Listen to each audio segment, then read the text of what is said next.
In this video, you'll learn my top 5 tips for playing in tune without using tapes.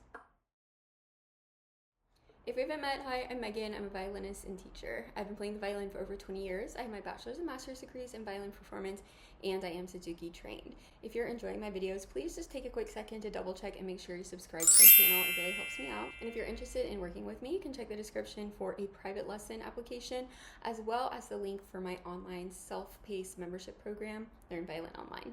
To use finger tapes or to not use finger tapes is definitely a very popular topic in the online adult violin learner community. I used to have very strong opinions that everyone should use tapes. However, as I became a more experienced teacher and worked with over 200 adult violin learners, I have since changed my opinion. And my opinion now is that you should do whatever works best for you and whatever your preference is.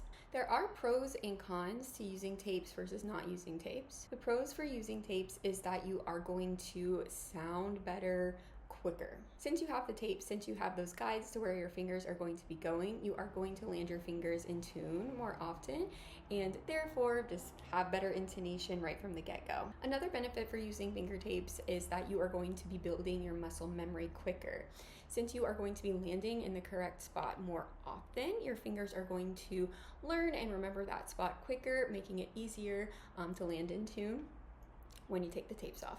However, the cons of finger tapes is that people who are using finger tapes sometimes can get a little bit too reliant on them.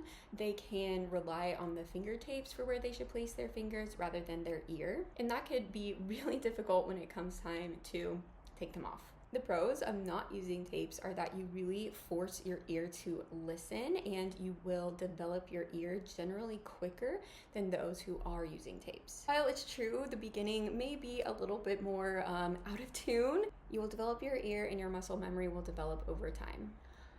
I've had adult students on both sides of the spectrum, ones that felt really strongly about using tapes, ones that felt really strongly about not using tapes, and those who kind of just left it up to me. And now, instead of starting my adult students with tapes right off the bat, I kind of see how it goes. I think about their prior musical experience, I think about their goals, and consider what will work best for them. So tip number 1 for playing in tune without using tapes is to listen.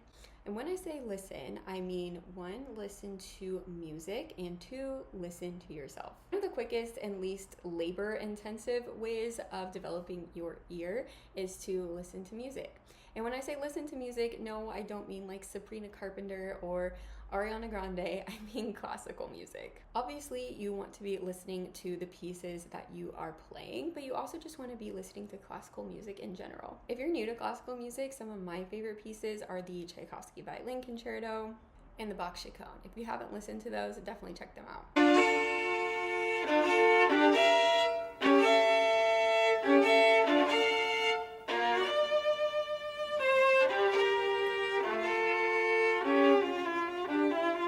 In addition to listening to music, you also need to be listening to yourself very closely when you are playing. I know that I've definitely been guilty of playing even a whole practice session and not really being there mentally, not truly listening to myself. So if you are not using finger tapes, you do need to be extra critical and have your ears open for your entire practice session. Bonus points if you record yourself.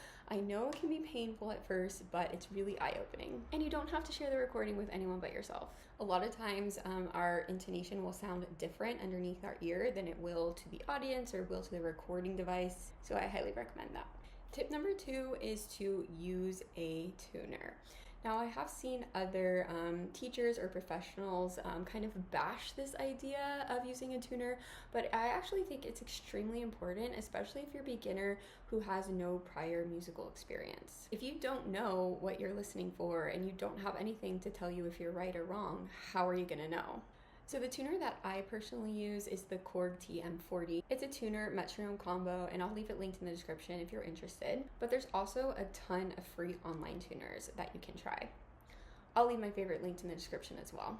Basically, the idea of playing with a tuner is very simple. All tuners are a little bit different, but in general, they each have 3 lights. You want the light in the middle, the green light, to turn on all of your notes. When the green light turns on, it tells you that you're in tune. And once you hit a note in tune, really listen and try to internalize what that pitch sounds like. Let me give you an example.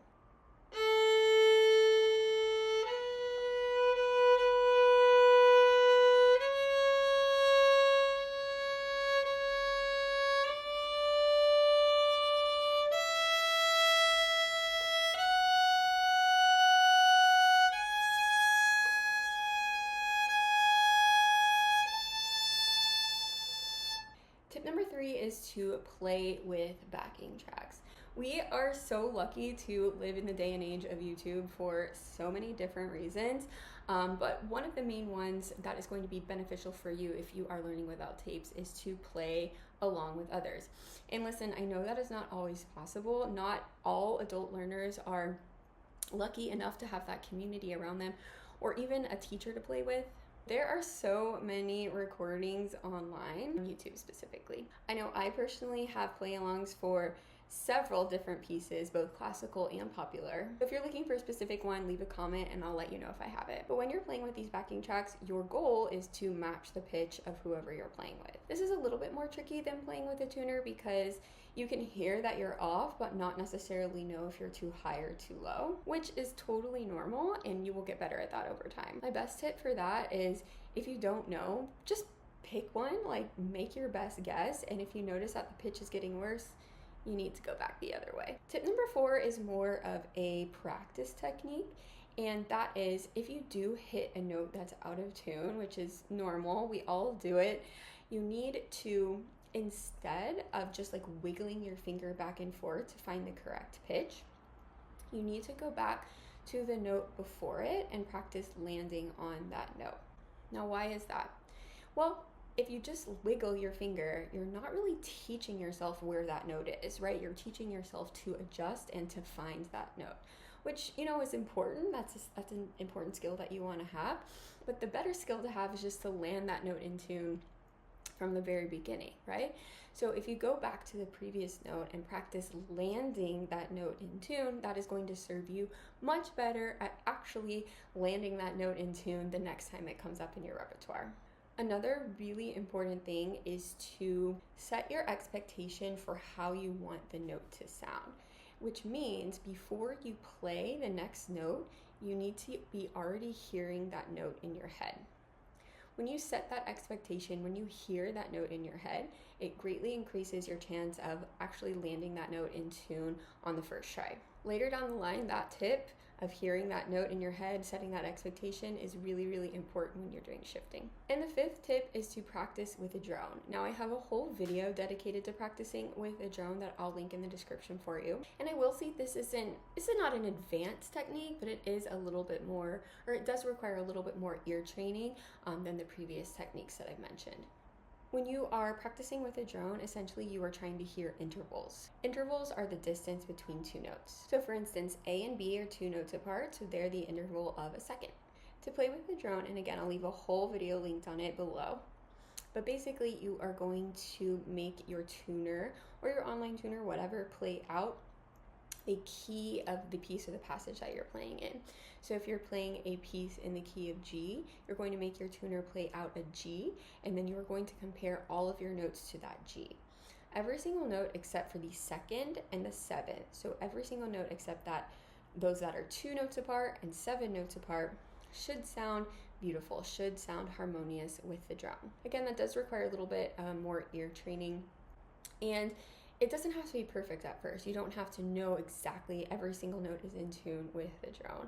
One of the reasons why I love the drone so much is because I really feel like it's magic. I feel like even if I'm not like, say 100% there mentally or listening to every single note, the drone helps me improve my intonation every single time.